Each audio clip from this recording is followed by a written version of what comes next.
here before I lost the nerve.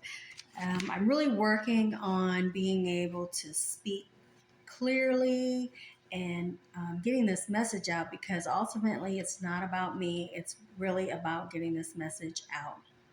So welcome back, Divine Feminine Collective, another episode of Awakening to Your Manifestation Power. Okay, so I wanted to kind of explain first off the meaning behind my channel trailer, and kind of explain where I was coming from with that. It starts out, of course, introducing the channel, and then it goes into listen, seek, and empower. And by those three words, I just wanted to say, because it's important to me, that when I say listen, it's about listening to your intuition, which is big on this channel. And I want everyone to be practicing listening to their intuition. Because it's words from God, right? From source, from universe. Secondly, it's seek. And that's what we're doing on this channel. We're seeking self-mastery. And finally, it's empowered. Empower yourself. And when you empower yourself, you're able to empower others. So those three words really stand out to me, and it's the essence of the Feminine by Design channel. There's three topics that I wanted to touch on. One of them is let go and enjoy yourself. And the second one is, are they your beliefs, or are they the beliefs that have been passed down to you, or just beliefs that you've accepted?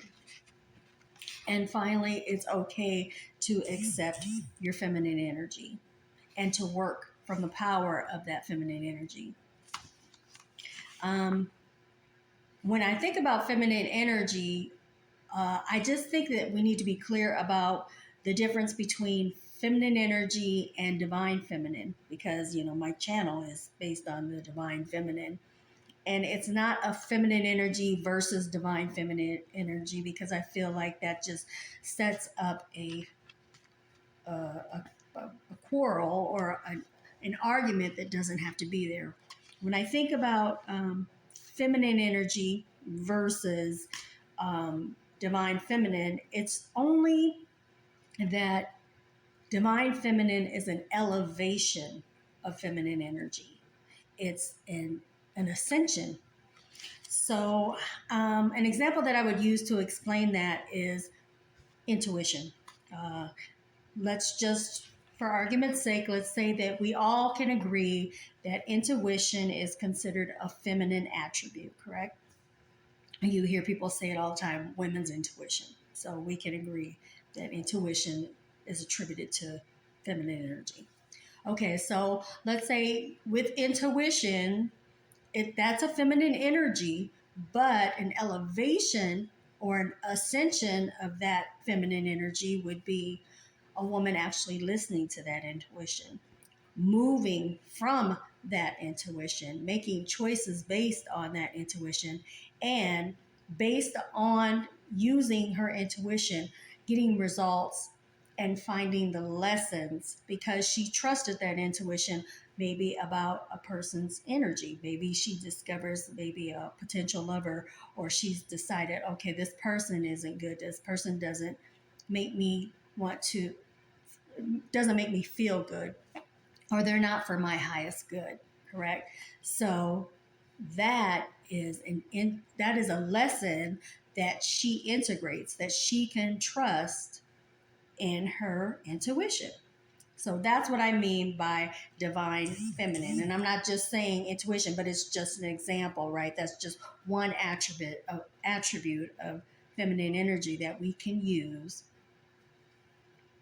to basically illuminate what the divine feminine is. Let's go back to letting go and enjoying yourself.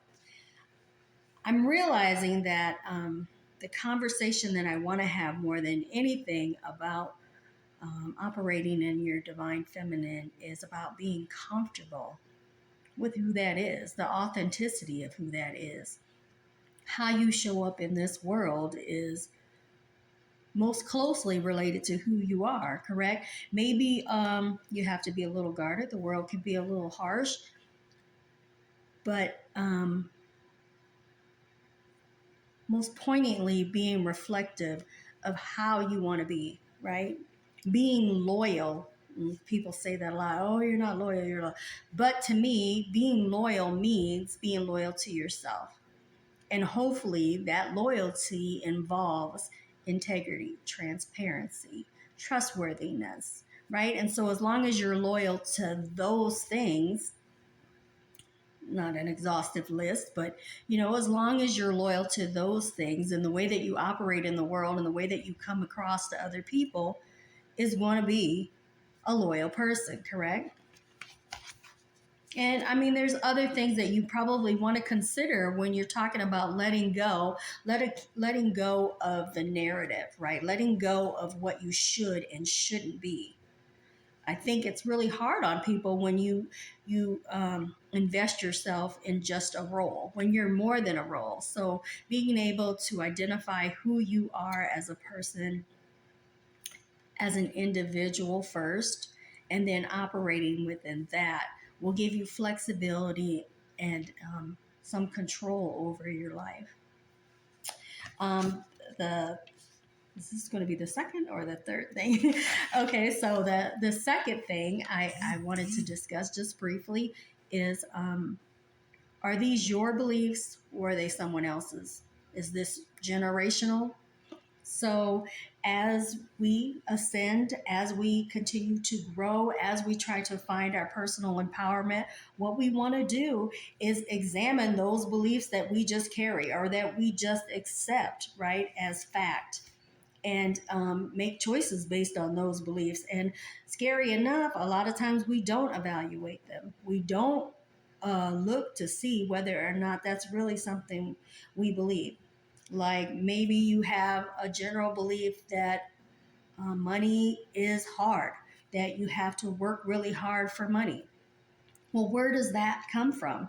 And maybe it is a real thing for certain people, or maybe you saw it show up in your past with your parents. Maybe they worked really hard for the money that they had, but maybe because they had that belief, the universe had to show them that, right? And so you saw it played out, but you never examined it for yourself to see, do I have to work really hard for money? That's just an example. But I mean, there's plenty of other beliefs that you could go down and examine. But what you're trying to do is deliver yourself or emerge from the rabbit hole by clarifying these things for yourself, right? And if I haven't mentioned, I do have a book on Amazon available, Emerging from the Rabbit Hole, An Adult's Guide to Clarity. It's not a book per se, it's more of a guidebook. And it's helping you to address those issues by asking the question. Okay, and so finally, the third thing that I wanted to kind of just briefly get you thinking about, churning in your mind, was, let me look in my notes, make sure that I'm not missing anything, that it's okay to use your feminine energy, to utilize your feminine energy to get things done. Okay, so a lot of times, and the way that the Western world operates anyway, is in the masculine energy right now, right? So what we're trying to do is say that there's different ways to show up. There's different ways to lead. There's different ways to find resolutions. There's different ways to find solutions.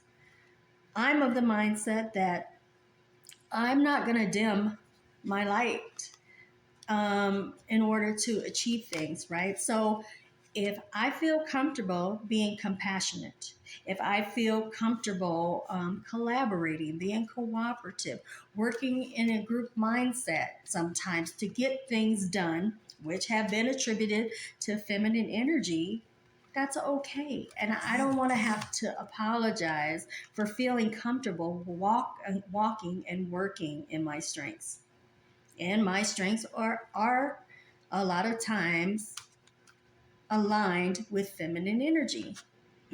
So I think that women just need to feel comfortable and know, you know what? Hey, we've tried it your way. We've got to find some kind of happy medium. There needs to be balance in order to find resolutions, in order to find solutions.